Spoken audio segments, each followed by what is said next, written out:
Assalamualaikum warahmatullahi wabarakatuh, teman-teman kelas 4 Istanbul yang soleh dan soleha. Bertemu lagi dengan Miss Intan dalam pelajaran tematik. Sebelum kita memulai pembelajaran pada hari ini, mari sama-sama kita awali dengan membaca basmalah. Bismillahirrahmanirrahim.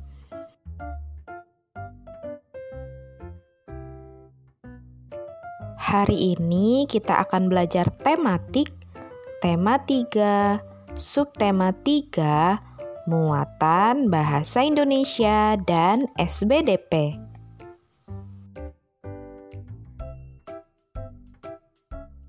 Muatan bahasa Indonesia.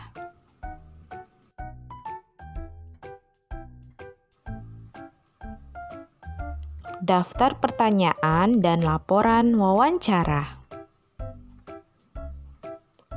Menyusun daftar pertanyaan wawancara dilakukan sebelum melakukan wawancara. Daftar pertanyaan yang akan ditanyakan sebaiknya diurutkan dari hal yang umum ke hal yang khusus. Gunakan kata tanya yang sesuai dengan hal yang ingin ditanyakan.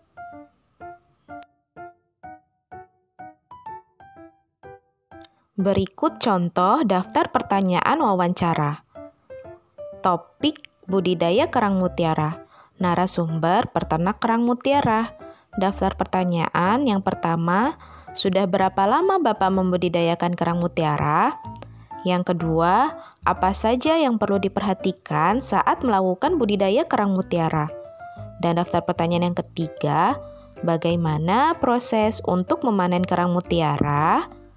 Nah, itu adalah contoh dari daftar pertanyaan wawancara.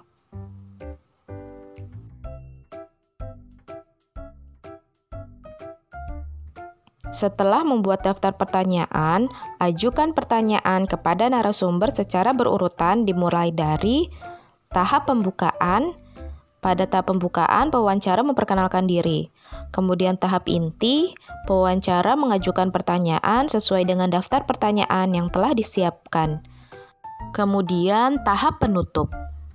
Pada tahap penutup, pewawancara yang akan menutup wawancara harus memberikan kesan yang baik dan menyenangkan seperti mengucapkan terima kasih kepada narasumber.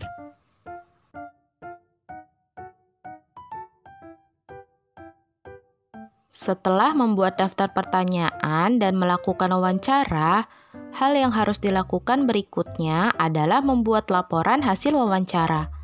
Laporan hasil wawancara sebaiknya memuat bagian-bagian berikut. Laporan hasil wawancara. Yang pertama ada latar belakang. Latar belakang ditulis agar pembaca mengetahui alasan kita melakukan wawancara. Yang kedua, tujuan. Tujuan ditulis agar pembaca mengetahui tujuan kita melakukan wawancara.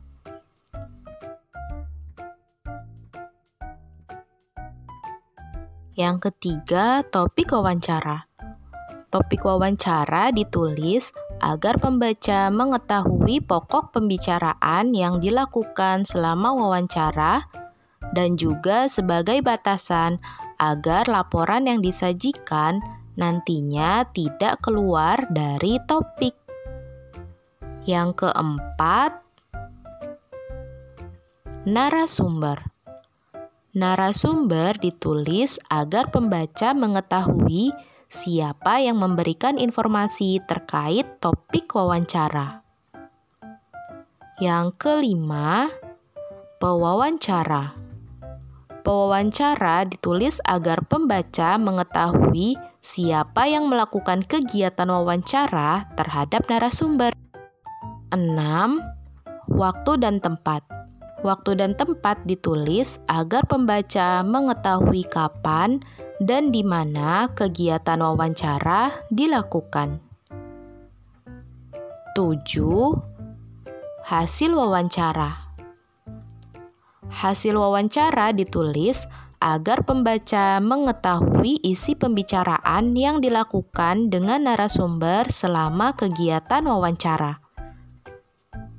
Yang ke-8, kesimpulan. Kesimpulan ditulis agar pembaca mengetahui gagasan akhir dari akhir kegiatan wawancara. Artinya, hal-hal yang dapat diutarakan setelah kegiatan wawancara berakhir.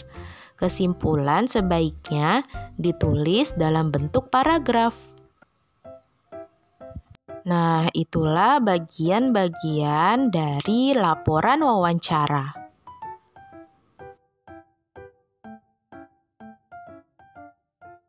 Berikut ini merupakan contoh laporan wawancara.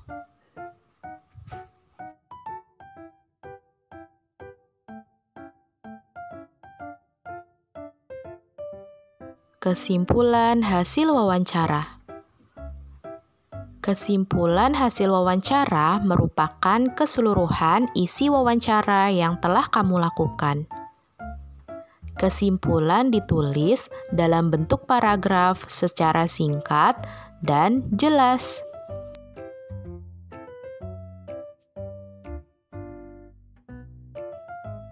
Langkah-langkah menulis kesimpulan hasil wawancara adalah sebagai berikut. Yang pertama, tulis jawaban secara jelas dan rinci sesuai pertanyaan. Yang kedua, baca dan pahami kembali jawaban narasumber. Yang ketiga, lakukan pengelompokan jawaban yang mengandung inti topik wawancara. Yang keempat, tentukan ide pokok yang mengandung topik wawancara. Yang kelima, tentukan kalimat utama yang menjadi inti pembahasan wawancara. Yang keenam, tentukan kalimat penjelas yang mendukung inti topik berdasarkan jawaban narasumber. Yang ketujuh, gunakan kalimat efektif agar kesimpulan tidak terlalu panjang dan bertele-tele. Dan kedelapan, gunakan bahasa baku sesuai kaidah agar mudah dipahami.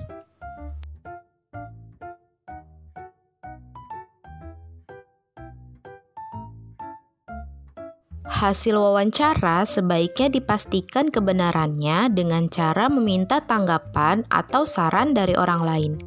Misalnya teman, orang yang memberi tanggapan sebaiknya bersikap jujur.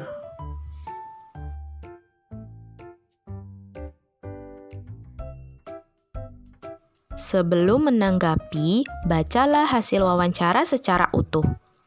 Lalu, perhatikan hal-hal penting yang ada dalam wawancara.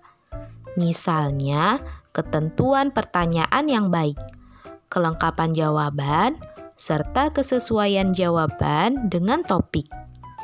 Gunakanlah bahasa yang santun saat memberi tanggapan agar tidak menyinggung orang yang meminta tanggapan.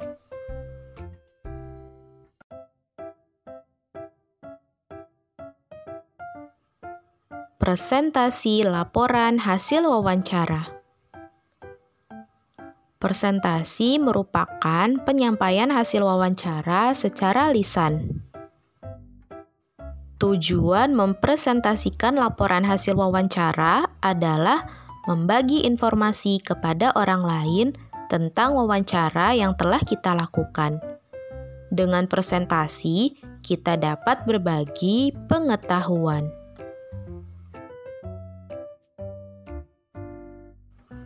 Presentasi laporan hasil wawancara. Yang pertama, membuka presentasi dengan ucapan salam.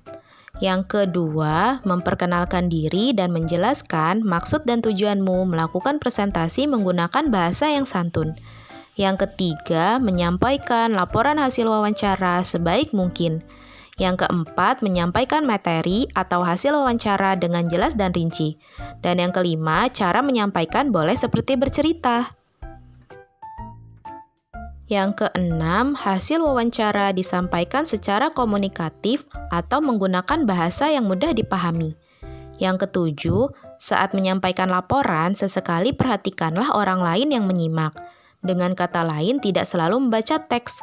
Yang kedelapan, jika kesulitan untuk menghafal teks, sebaiknya kamu menggunakan catatan kecil berisi poin-poin hasil wawancara. Dan yang ke-9, presentasi diakhiri dengan ucapan terima kasih dan salam.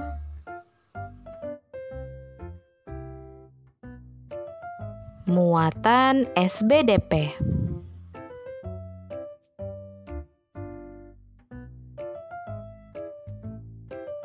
Montase. Montase adalah karya seni yang dibuat dengan cara memotong gambar-gambar objek dari beberapa sumber, kemudian ditempelkan pada satu bidang sehingga menjadi kesatuan karya seni. Bahan-bahan yang biasa digunakan untuk membuat montase yaitu majalah dan koran.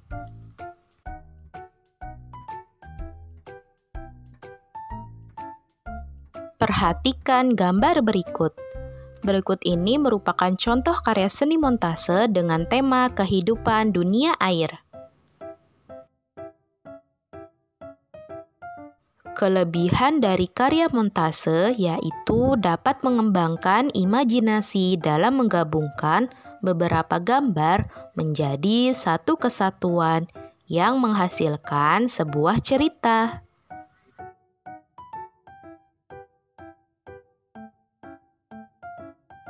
Apresiasi terhadap hasil karya seni montase. Apresiasi seni merupakan penilaian terhadap suatu karya seni. Penilaian yang dilakukan dapat berupa pendapat, kritik, dan saran. Apresiasi juga dapat berupa penghargaan atau pameran seni.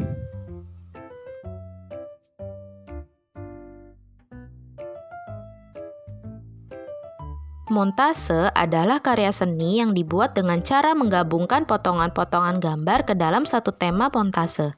Apresiasi terhadap hasil karya seni montase harus dilakukan dengan jujur dan terbuka agar nantinya karya montase yang dibuat menjadi lebih baik lagi. Contoh apresiasi terhadap hasil karya seni montase adalah sebagai berikut. Perhatikan gambar berikut. Menurut saya, karya montase ini sudah baik.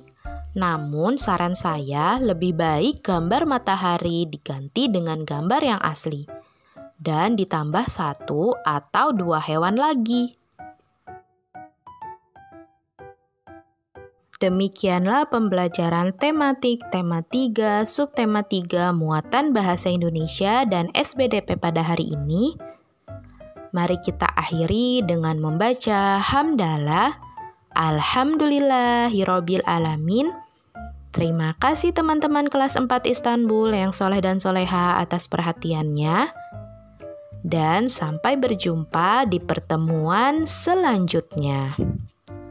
Wassalamualaikum warahmatullahi wabarakatuh.